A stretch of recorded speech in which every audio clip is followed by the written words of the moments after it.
What's good, YouTube? It's Squid back in another Squid video. Today, I want to talk to you guys about some new cards that are coming out of the Phantom Nightmare booster set, which is set for release in the OCG. Now, this is a pack after Agov, which is a little far away, but I still thought it was kind of cool just reading these cards and seeing the potential impact that they might have just by reading them. I think this upcoming set is really, really cool. So I want to kind of talk about these cards because there is some hype generated on the online community talk about these cards. So I said, hey, why not? You know, just add to the pot and see what our collective thoughts are on these cards and generate some discussion. So the first one that we need to talk about is actually this new Link monster who's called SEBEK'S Prophecy Mage, which is actually funny because this is a callback to SEBEK'S Blessing. For those of you guys that remember actually playing this game, it's like 20 years ago, originally when there was the Power of Chaos, Joey, Kaiba, and Yugioh game that was for the PC. That was amazing, by the way. My mom bought it for me when I was like literally a 6-year-old. And that game actually came with free promos. And in one of the games, I believe it was the Joey one, was actually SEBEK'S Blessing. So I'm assuming SEBEK is this alligator dude in the picture of this quick play spell card, and now they're making a new one called a Mage, who I guess is his Mage, and she's actually a generic Link 2 that says 2 effect monsters.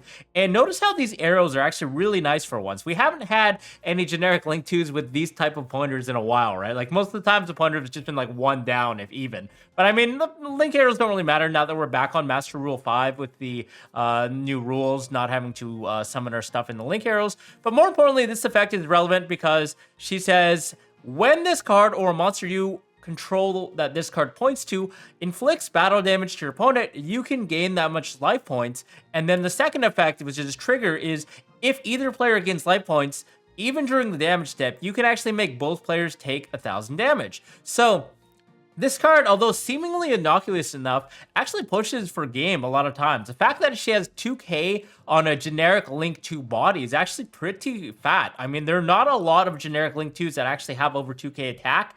And then when she does damage, effectively, you will be burning for an extra 1,000 damage. So that's almost 3,000 direct off of this one generic Link 2 that I think is really, really good. And then more importantly is that you gain life points as well. There's a differential. So if you are swinging for 2k, you're gaining 2k, dealing 3k, right? And then you obviously take 1k as well. So that still puts you up quite a bit of life points. You're up 1,000 at the very minimum if you're attacking with this one. But if you attack with a higher attack monster, you know you're gaining even more. And it kind of sets a huge differential between you and your opponent that I think is really, really cool. So you get like a, well, they take 3k, you gain 1,000. So it's almost like a 4,000 differential. So if you think about playing at a competitive Yu-Gi-Oh event, time is really, really important. So when you do actually gain life points, this is kind of a big deal, right? Like being able to generically link this off and swing over to something, clear the board, and go battle phase attack, and then have a nearly 4,000 life point differential is crazy because you're dealing 2,000, they take 1,000, that's 3k, and then you're gaining 2k and taking 1,000. So you're gaining 1,000, they're taking 3k. Like this is a huge differential in terms of life points, and I actually think this card could be relevant just purely because of the time rules in the current TCG environment. So yeah, I love to hear your guys' thoughts on this card. I think it's actually, we should give it a lot more credit than it actually has right now. A lot of people are saying it's not playable, but I think it's really, really good for that reason that you gain so much life points.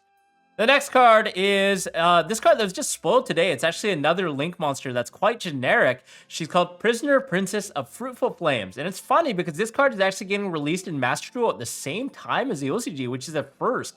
Setting a precedent for, I don't know, maybe eventually they will try to merge Master Duel with the OCG set releases, which would make it so much better if it's an actual simulator, which we can potentially test at the minimum OCG, but likely, ideally, TCG as well, right? So it sets a standard. Hopefully we trend towards that direction. But she's a Link 3 that requires 2 effect monsters, so generic again, and has 2,700 attack, which again is decently good for a Link 3, right? Like this is pretty good for generic Link 3 having a whopping 2,700 attack. And then the effects are the part that this really caught my attention because it says, obviously, you cannot special summon monsters except fire monsters. So, you know, you get that restriction, but there are generic fire monsters that we can link off to get rid of that restriction. Okay, now onto the effects that actually matter for her. She has 2 very powerful effects. Number 1, during your main phase, you can special summon 1 fire monster from your graveyard. This is crazy that a generic Link monster is now allowing us to reborn. Like, this is basically Celine on crack, because you don't require a specific type of monster to make her. Like Spellcaster's monsters was previously relatively hard if you don't use something like a Charmer, and if you didn't have like something to revive back, like a effect failure or specifically a type. Yeah, I mean, types are harder to do than attributes, right? Having a fire monster means that we can also bring back generic hand traps like Ash Blossom, which is one of the main fire monsters in the game, right? So this is also a non-targeting effect, which also caught my attention because I'm like, what the heck? This is non-targeting? Is this like the way that we're trending with Yu-Gi-Oh cards is that we have to make them extra broken? So yeah, we're not going to target anymore. So forget about DD Crow, guys. This is just a non-targeting effect. So when we are playing fire-based decks like Fire King, or potentially, yeah, there's a Fire King structure deck coming out, so that deck would definitely be relevant, I think, or potentially even like the Scarlet Red Dragon Archfiend deck. I think they play a lot of fire stuff as well. There are a lot of targets in the graveyard that we can summon back without targeting them, which is nuts. And the fact that there's no real restriction after using this effect, it doesn't say, oh, you're locked into fire monsters for the rest of the turn, right? No, you're just locked into fire monsters while this Prisoner Princess is actually on the table, which we can easily get rid of by linking her off into a fire monster, right? So it's really, really nice. And then she has another effect that says, if a monster is special summoned to your opponent's field, while this card is in the graveyard, you can target one fire monster you control and one monster your opponent controls, destroy them, and if you do, special summon this card. So in Fire Kings, this is obviously just going to fit right in because they get the benefits of being popped, right? So having this monster in your graveyard will have an additional layer at all times where if your opponent is trying to play and special summon monsters, then you can instantly disrupt them by popping that and also triggering the effect of a Fire King monster that we pop, further getting pluses or some disruption in some shape or form. Now, the really cool thing that kind of came to mind while reading this card's effects was the fact that we can really abuse it by special summoning back hand traps, for example, Ash Blossom and Joy Spring, like we previously mentioned. And then you can also manipulate that to bounce back the Ash Blossom back to our hand. For example, you can summon something like a Typhon and then use the effect to bounce the Ash Blossom back to our hand, provided we get rid of the Prisoner Princess, obviously, so we're not locked into fires. Because Typhon doesn't have to target your opponent's monsters. Rather, it doesn't target at all. It just bounces back any monster on the table, so you can bounce back an Ash Blossom. So there are a lot of cool tricks with this card. The fact that you can summon back fire monsters, I think, is really, really relevant. Again, there are a lot of powerful fire monsters. Even the Rescue Ace monsters, like, gosh, of course, the Rescue Ace monsters are all fire monsters, so we do have a lot of ways to bring them back now. And the fact that this doesn't put any restriction and it doesn't negate the effect of the monster that it brings back is just nuts. We can just bring back stuff, bring back Preventer or whatever the heck you want to bring back, and just continue playing. Really, really nice interaction there.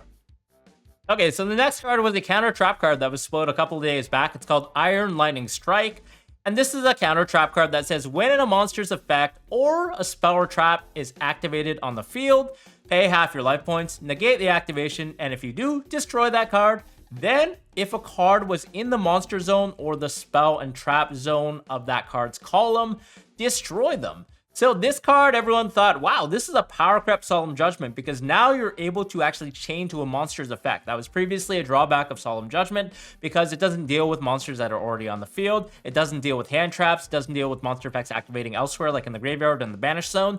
But this card effectively does that. It's Solemn Judgment and Solemn Strike rolled in one. Or is it though? Because it has a actual restriction that says you destroy all cards in the same column as the card you're negating, okay? Not the same column as this trap card, but if, for example, our opponent activates Raigeki in the same column as our Tearlament's monster and our Tearlament's Celiac, if they activate that in the same column and we chain this Iron Lightning Strike, what's going to happen is they are then going to pop both of our monsters and spells and traps. So everything in that column.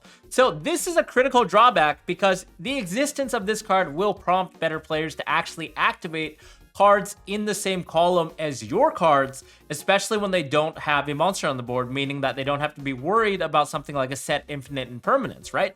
So if you're playing this card in a trap deck, which is probably where it belongs, I don't think this card is better than Solemn Judgment, so Solemn Judgment is probably a 3-up, and then you would consider playing this card afterwards for the sheer fact that it has this drawback. Because again, our opponent could literally go activate a spell card in the column of one of our sets. If you're playing like a trap deck like Dinomorphia, they activate it in one of your sets, and if you go like Chain Iron Lightning Strike, if it's not in the column that they activated it in, well then your other card that's in that column is going to get popped. So they now effectively get a 2-for-1 no matter what. So that's why I think this card is just not very good. People are overlooking the fact. They're thinking that you can actually get pluses off of this card's effect. No, no, no, no, no. You're playing a competent player. You are not getting any pluses. You are going to be the one that's getting plussed on because they will activate this in the column of any of your cards deliberately to try and prop this and then therefore pop your card, right? So that's why I think this card is actually trash. It's really bad because even if you played more copies of Solemn Judgment in a given trap deck,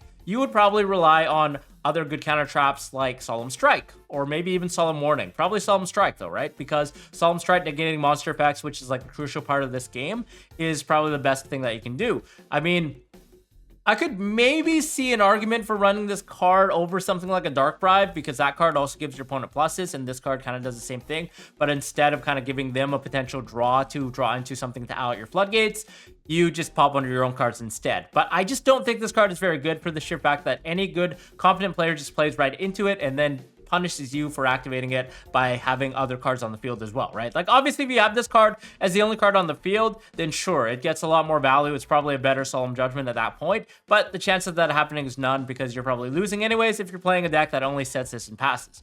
But that's my thoughts on the card. Yeah, I mean, not much to say about this card. It is really, really neat though. It also has the Iron Dragon Tiamaton on it, which is a nice little callback. I love how they're calling back to all these different cards.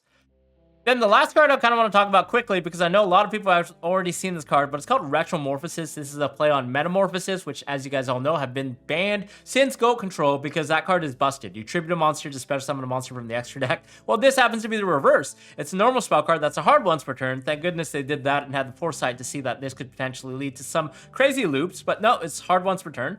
And then it says you can tribute a fusion or synchro monster you control, special summon one monster from your deck with its same original level, but return it to the hand during the end phase. So the card design is quite nice. They're actually putting on significant restrictions on this card, knowing that you could summon out floodgate monsters like Fossil Dino or whatever the heck by bouncing it back to your hand during the end phase. And then the other thing is you can actually tribute fusion monsters or synchro monsters, which is really neat because previously we could only tribute monsters to summon out fusion monsters before synchros existed for Metamorphosis, but now they're having the foresight to say, hey, synchros are also leveled monsters in the extra deck, right? Whereas XYZ and Link monsters are not. So why not give players the opportunity to kind of expand that and also play around with synchros? It's really, really nice that this could be potentially splashed in a synchro-based deck. Now, will this make a significant impact on the metagame? I don't really think so because it's a type of card that's not really searchable. It's not like a powerful non-engine card like Talents or something along the lines of that. It's very specific. It does require setup. We do have to have a fusion monster on the field, which is probably the easiest way to get it out. So if you play it in something that instantly allows us to get a fusion out, for example, in a deck like Runix, where you can just summon out a Hugin or any of the other levels, then there might be some utility there, right? There are actually a lot of Runic fusion monsters that have different levels. There's a level 4, level 5, and a level 9. So you can always special summon different leveled monsters from your deck based on the type of deck that you're playing. So in a Runic variant, I could see the card being played, but it is a bit risky because, again, it is the cost to tribute. So you're investing 2 cards to try and resolve to summon something. So whatever you summon out better be worth it because it's only going to stay on the field for the turn, so you better get pluses. Now, it's nice that it doesn't negate the monster's effect, so there are a lot of ways to kind of abuse this a little bit, but I think the fact that you have to hard draw it and you have to set up a fusion monster makes it a lot worse than it actually is. And if fusion monsters turn out to be popular, people will still have the option to play Dimension Barrier and just shut down that strategy entirely. So that's sort of my thoughts on the card, but I would like to hear your guys' thoughts. Are there any broken combos that I'm actually just not aware of with this card that might make it a lot better than it is? I think it's a really, really cool card that could definitely see play in the right deck, but for me, it's kind of like the cards like Gen and Ken, for example. Everyone kind of overhyped them, but it turns out that they're not really playable. And if they are playable, they're only playable in certain decks. So yeah, those are my thoughts. I thought those cards were kind of cool off the top of my head based on the cards that have been spoiled from Phantom Nightmare. I don't think the full set is dropped yet, but we will definitely see some more cool cards. And if we do, I'd love to talk about them. Anyways, I'd love to hear your guys' thoughts on these cards so far or any other cards we haven't talked about in Phantom Nightmare. If you guys like this, subscribe, rate, and comment, and we'll see you guys in the next video. Thanks for tuning in. Bye-bye.